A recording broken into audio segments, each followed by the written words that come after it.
Ya, selamat pagi teman-teman, salam sejahtera bagi kita semua. Di saat ini teman-teman, kami dari kelompok 4 akan membuat tugas dalam bentuk video yang sudah diberikan salah satu dosen kami, mata kuliah manajemen pendidikan inklusif. Nah, jadi teman-teman, di saat ini juga kami sudah cari judul, yaitu tentang soal anak tunadaksa. Nah, dan saat ini teman-teman, saya memperkenalkan anggota-anggota kami, yaitu perkenalkan, nama saya Afrin Tegaku, dan selanjutnya yaitu Olvinia Andrina Carmenita Podung sebagai pemateri 1, Francisca Mangar sebagai pemateri kedua, Martina Kares sebagai pemateri ketiga, Handrice Agustina Damar sebagai pemateri keempat, Angelita Andala sebagai pemateri kelima, dan Anggita Angelita Senedu sebagai pemateri keenam. Nah, jadi itulah nama-nama anggota kelompok kami. Dan kini kita akan masuk dalam pemateri. Untuk itu jangan lupa teman-teman nonton video ini dan jangan lupa like, komen, dan subscribe video ini. Sekian dari saya. Terima kasih.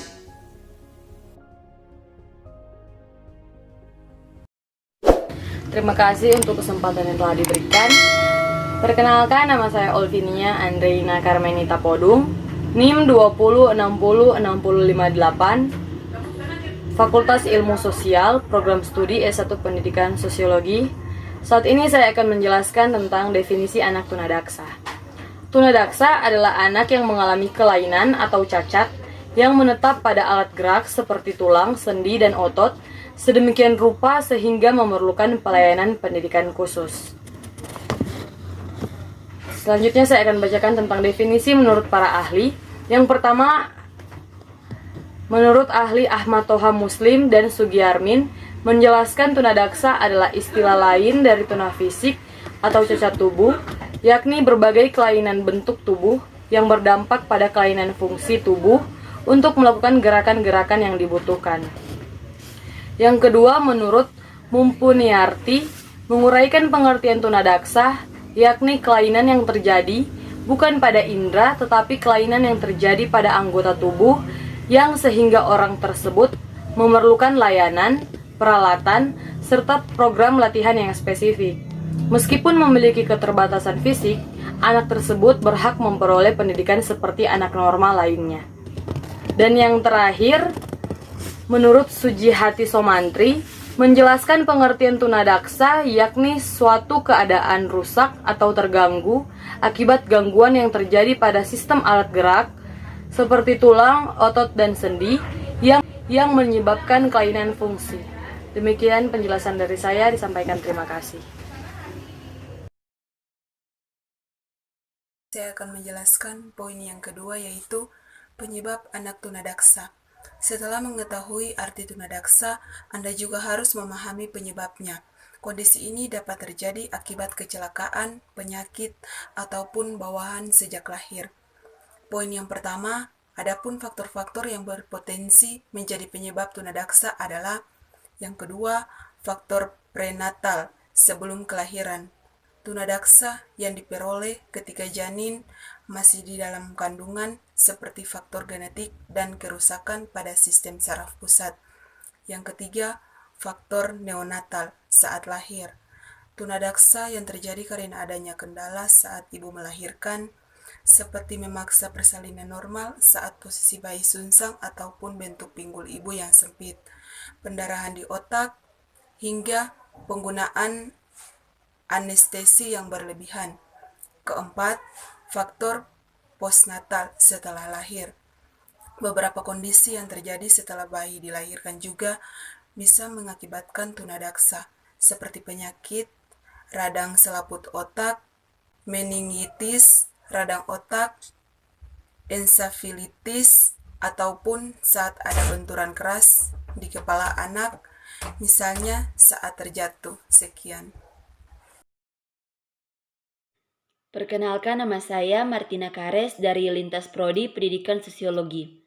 Di sini saya akan menjelaskan mengenai klasifikasi anak tunadaksa, di mana kelainan pada anak tunadaksa dikelompokkan menjadi dua jenis besar, yaitu yang pertama, kelainan pada sistem cerebral palsy.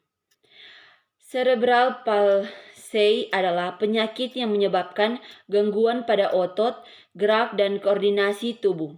Kondisi ini dapat terjadi pada masa kehamilan, ketika proses persalinan, atau di tahun pertama saat kelahiran.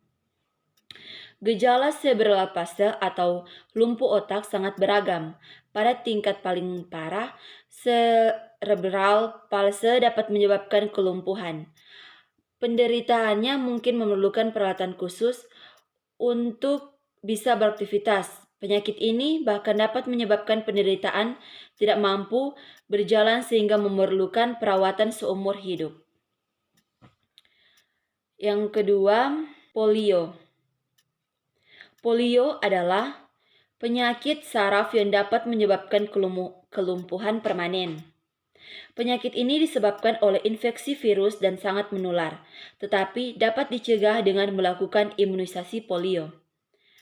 Polio atau poliomyelitis dapat dialami oleh siapa saja, tetapi umumnya menyerang anak usia di bawah 5 tahun, terutama yang belum menjalani imunisasi polio. Selain kelumpuhan permanen, polio juga bisa menyebabkan gangguan pada saraf pernafasan. Kondisi ini menyebabkan penderitaan kesulitan bernafas. Penyebab polio. Penyakit polio disebabkan oleh virus polio. Virus tersebut masuk melalui rongga mulut atau hidung, kemudian menyebar di dalam tubuh melalui aliran darah. Virus polio sangat mudah menyerang orang-orang yang belum mendapatkan vaksin polio. Virus polio sangat mudah menyerang orang-orang yang belum mendapatkan vaksin polio. Misalnya, tinggal di daerah dengan sanitasi buruk atau akses air bersih yang terbatas. Kedua, sedang hamil. Ketiga, memiliki daya tahan tubuh lemah, misalnya karena menderita AIDS. Keempat, merawat anggota keluarga yang terinfeksi virus polio. Kelima, bekerja sebagai petugas kesehatan yang menangani pasien polio. Keempat, melakukan perjalanan ke daerah yang pernah mengalami wabah polio. Itulah penjelasan mengenai kelainan pada anak tunadaksa. Terima kasih. Baiklah, pada saat ini saya akan menjelaskan poin keempat, yaitu tentang karakteristik anak tunadaksa. Pada umumnya, penyandang tunadaksa mengalami gangguan fisiologis karena kondisi fisik yang dialaminya. Di samping karakteristik tersebut, terdapat problem lain yang biasanya memengaruhi karakteristik penderita. Di antaranya adalah 1. Karakteristik kognitif. Karakteristik anak tunadaksa bisa terlihat dari kemampuan kognitifnya. 4 aspek yang memengaruhi perkembangan kognitif adalah 1. Perkembangan susunan saraf. 2. Hubungan timbal balik antara lingkungan dan dunia. 3. Transmisi sosial, yaitu pengaruh yang diperboleh dalam hubungannya dengan lingkungan sosial. 4. Ekuilibrasi, yaitu adanya kemampuan mengatur dalam diri anak. Hasil konkretnya bisa terlihat dari angka indeks kecerdasan. Seseorang dengan keadaan ini akan mengalami kesulitan belajar dan perkembangan kognitif. Baik, di sini saya akan melanjutkan karakteristik anak tunadaksa. Karakteristik inteligensi, karakter ini bisa terlihat dengan menggunakan beberapa tes khusus. Tes tersebut antara lain Hauserman test atau untuk anak tunadaksa ringan, Illinois test, dan Peabody Picture Vocabulary test. Karakteristik kepribadian karakteristik tunadaksa ini terlihat dari munculnya perasaan frustasi akibat keterbatasan fisik yang dialami, apabila ditambah dengan perlakuan orang-orang terhadap penyandang disabilitas menyebabkan dirinya berbeda dari orang lain. Efek tidak langsung yang dihadapi ini menimbulkan sifat harga diri yang rendah, menurunnya rasa percaya diri, serta menyambat kreativitas. Karakteristik fisik secara umum, perkembangan fisik seseorang dengan kondisi ini hampir sama dengan orang normal pada umumnya, kecuali pada bagian-bagian tubuh yang mengalami kerusakan atau terpengaruh oleh kerusakan tersebut. Penyandang tunadaksa seringkali menganggap ketidaksempurnaan anggota tubuhnya membuat potensi yang dimilikinya tidak utuh. Karakteristik bahasa atau bicara, jika gangguan fisik yang terjadi dipengaruhi oleh penyakit polio, hal tersebut akan memengaruhi perkembangan bahasa dan bicara. Namun, lain halnya jika terkait dengan cerebral palsy, keadaan membuat penderita kesulitan mengatur artikulasi, fonasi, dan sistem respirasi.